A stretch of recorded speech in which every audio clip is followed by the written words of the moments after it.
상조 회사들의 부실이 점점 심각한 상태로 빠져들고 있습니다. 10곳 중 9곳이 자본 잠식 상태. 말 그대로 고객이 맡긴 상조 부금 수억 원을 빼돌린 혐의로 한 상조업체가 고객 돈을 빼돌려 사채업을 하다 적발되었습니다. 가입해서 열심히 돈을 넣었는데 그 회사는 온데간데 없고 사장장 주변에서는 요즘 납고람이 부르는 게 값이라고 나쁜 하는군요. 원가를 부풀려 폭리를 취하는 장의업체들의 행태를 관이나 수익 기업하는 건 기본이고 장례용품을 팔면서 원가보다 최고 5배의 폭리를 취하고 19만 원짜리 오동나무관은 85만 원, 135만 원짜리 향나무관은 300만 원에 팔고 있습니다. 이처럼 상조에 가입했다가 피해를 입어 한국소비자원에 구제 접수된 사례는 지난해에만 600건이 넘고 해마다 늘고 있습니다. 세상을 떠나는 사람들에 대한 마지막 의뢰가 바로 장례입니다. 그런데 그 슬픔과 숭고함의 자리에서 두 번 우는 사람들이 있습니다. 바로 상조 회사들의 횡포 때문입니다.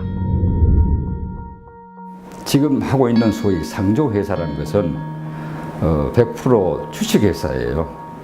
그러니까 돈을 목적으로 하는 기업이다 그겁니다. 과거에 농촌에서 하던 그 장례식은요, 단순히 한 가정에 어떤 돌아가신 노인들을 그 장례하는 것이 아니었습니다. 그게 한 마을의 일종의 축제였습니다. 통계로 나타나는 것이 1인당 장례 비용이 1,200만 원을 잡습니다.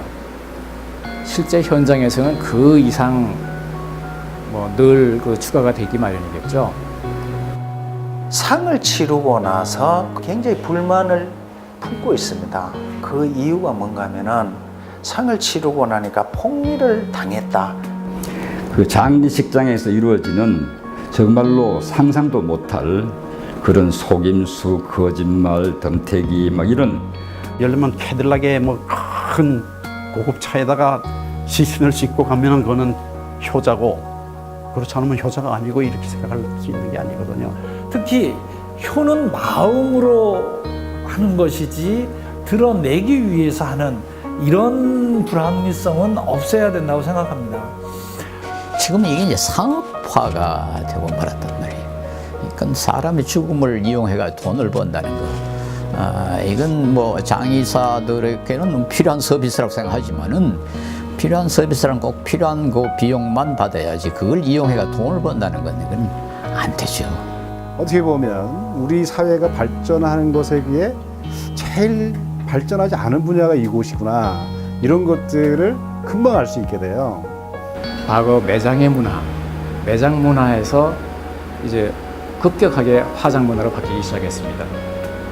전 국토가 무덤화돼가는 것들을 이제 깨어있는 사람들의 솔선수범하는 그런 운동으로 해서 화장 문화로 지금 바뀌기 시작했죠.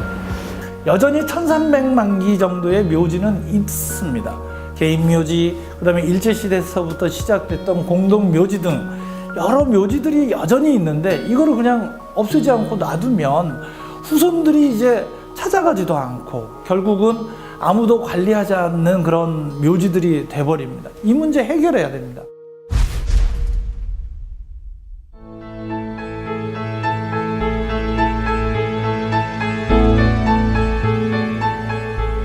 마지막 순간이라도 정말 인간의 존엄성, 인간 대접을 좀 받고 돌아가 가자. 그걸 제가 굉장히 강조하는데요.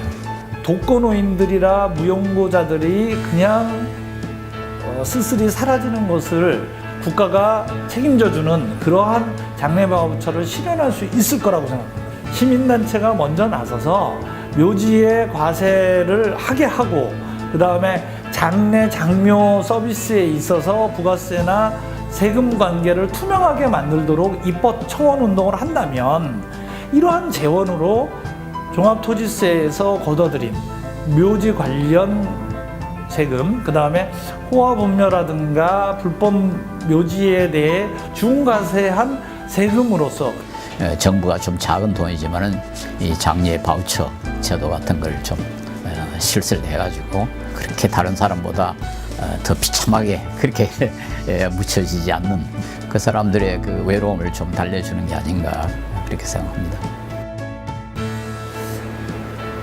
우리의 장례 문화가 지금 이 시점에서 뭔가 어떤 제동을 걸고 다시 한번 살펴보지 않으면 안 되겠다.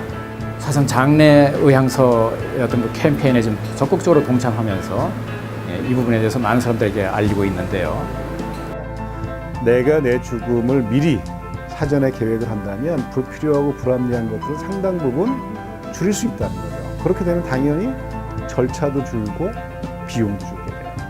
지금 다른 사람의 이목을 매우 중요시하는 우리 사회에서는 그 장례 사정 의향서가 매우 중요한 거라고 생각합니다. 부고는 나를 꼭 아는 가까운 사람이기만 내라. 나는 이 수의는 내가 평소에 제일 좋아하는 그곳을 입각하게 해달라.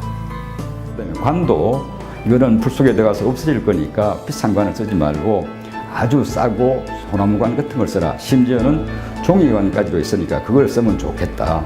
그래서 주식회사는 영리를 추구하지만은 사전 장례 의향서 그 실천 운동에는 영리를 추구하지 않습니다. 그래서 이 장례 의향서를 만들고 거기에 합당할 수준의 장례를 집행할 수 있는 그런 기관이 필요해요.